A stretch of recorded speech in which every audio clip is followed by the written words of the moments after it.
All right.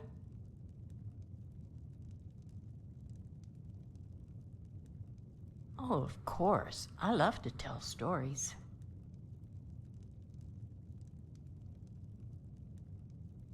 All righty, let me tell you about Dragsy's tale, the unlucky thief. Drags's tale was an Argonian who just wanted to make his fortune without having to work for it, like any respectable thief. He tried and tried, picking pockets, picking locks, picking fights if he had to, but he never could seem to get ahead. Over and over again, he tried to make a career of thieving, but he was just terrible at it. Every time, he ended up in jail, losing anything he had gained. He was probably the worst thief ever in the history of Skyrim.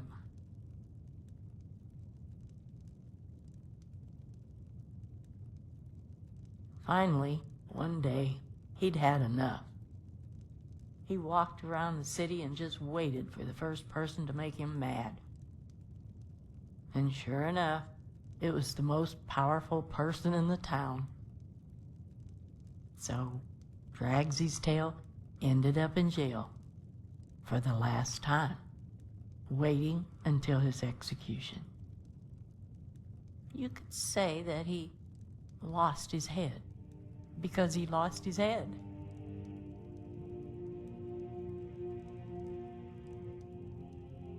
Okay, well, I'll be telling you about Sangria, the Avenger. Sangria was a vampire who lived in Skyrim. Even though her father was a vampire, he wanted nothing more than to have a normal life with a normal family and a normal job.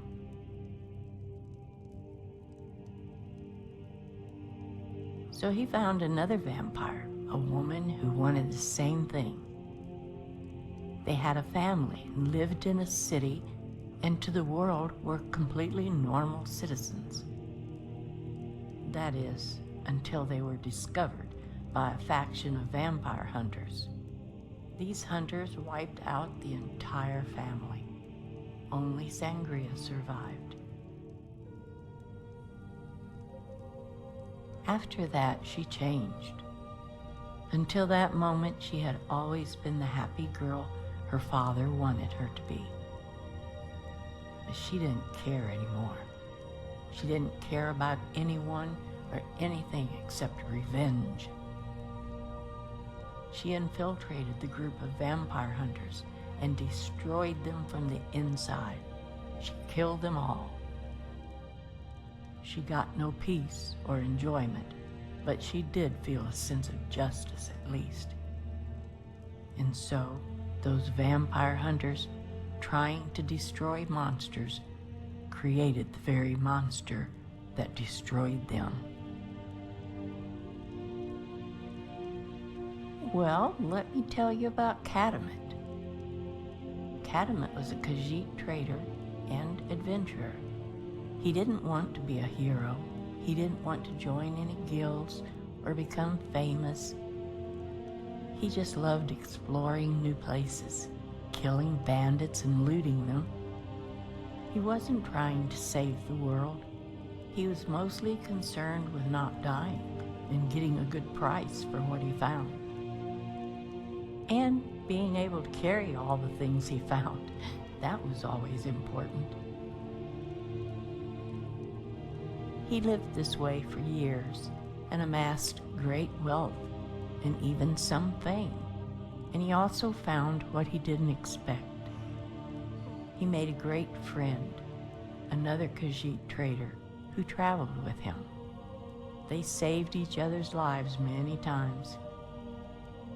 He had animals that traveled with him too, a great tamed cat, and later one of those blue goblin things from Solstheim.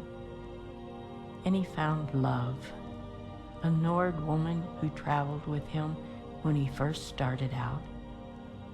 They didn't always get along, and sometimes she annoyed him to exasperation, but he loved her very much. He loved exploring more, though.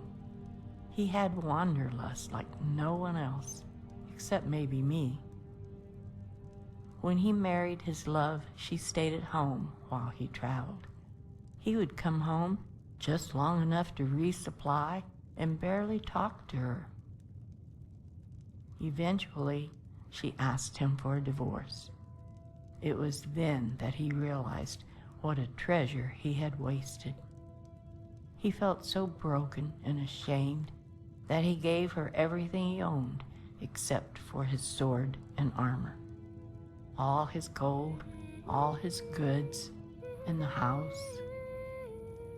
He even felt like he didn't deserve his friends and said farewell to them too. He walked up into the mountains and took one last look at the city where she lived. Then he turned toward the mountains and walked away, alone.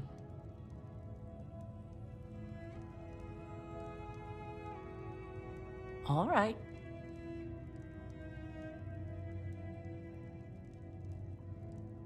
Okay.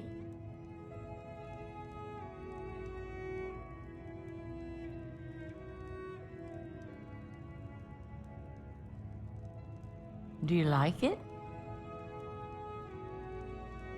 And I doubt you will again. That's not far from the truth. Well, I was never much of an archer. I don't like to shoot at an enemy from a distance. I like to get up close and personal, you know?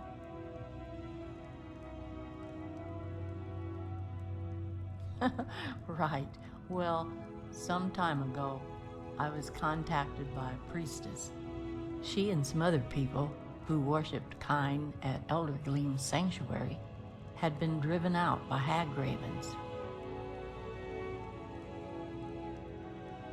Who knows what hag ravens ever want? Probably to use the tree for its power, or corrupt it or something. Yes, I did. I drove those beasts right out and let the people back in. Well, they said they didn't have anything to pay me, so they all prayed to the Eldergleam, and the Eldergleam decided to give me this. Yes, I think it's still alive, too. It blossoms sometimes and always smells green and fresh.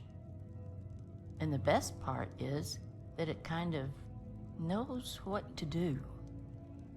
Like I said, I was never a good archer, but this bow is easy to draw and the arrows seem to know where to go. And now with all these dragons about, I'm really glad I have it. It's hard to charge something that's flying. It is amazing, isn't it? And you might never again. Well, I'm not much of a blacksmith. I learned enough to keep up my weapons and my armor, but I've always been interested in unique forges and weapons. The Sky Forge, for example. So when I found Silent Moon's camp and the Lunar Forge, I kind of got obsessed. Well, because no one knew anything about it. People knew the name of the place, but not why it was called that. Yes, I expect that's why it was stolen. Those bandits were hoping to use my weapon to figure out how to use the forge. Patience, trial and error. It took years. I made weapons during the day, but they were all normal. Even at night, they were all normal. Well, that ended up being the key. In order to activate the Lunar Forge, I had to be using it at night when both moons were out and visible right over the forge. Kind of makes sense when you think about it. One night, I happened to arrive just as both moons were leaving the opening over the forge. I could feel that it was, I don't know, awake. But I didn't have enough time to do anything that night. I paid a maid to make a moon chart for me so I'd know when I had another opportunity, and I was ready. I had all my materials, and as soon as the moons were in view and I felt the forge wake up, I made my weapon.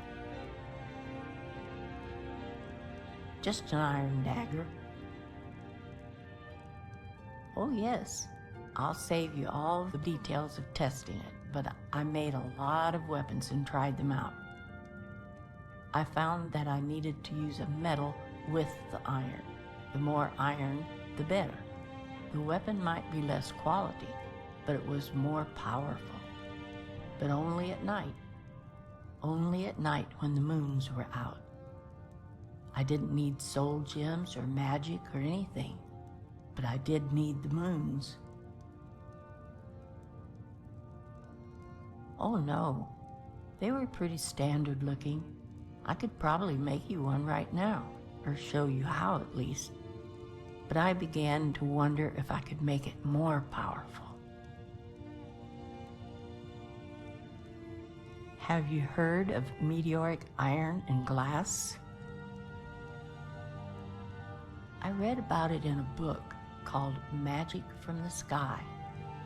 It's basically pieces of Aetherius that have fallen to Mundus. In my travels, I'd come across many of the Aeliad wells which are made from the iron, and found Welkin and Varla stones. But I'm not a mage, so they didn't really interest me.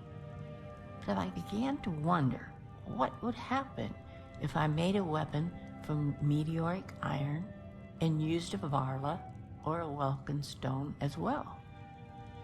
It took me a while, but I gathered all the materials, and this is what I made.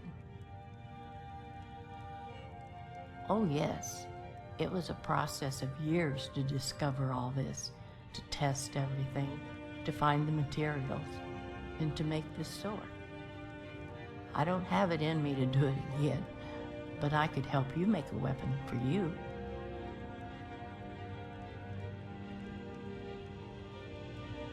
Because that's how you get to Sovngarde. When I was young, I used to think that. At night, I would take a knife from the table and hold it under my pillow, just in case I died while I was sleeping. Not now. I mean, they probably mean that, but I expect even the most literal of Nords don't think it means you have to have a sword.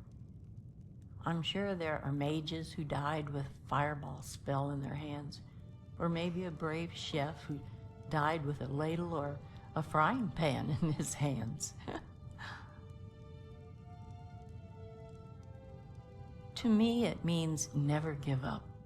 Even if you think you'll lose or you can't do it, keep fighting. If you're going down, go down fighting, with a sword in your hands. They didn't get to Sovngarde because they won. They got there because they didn't give up. Okay? Okay?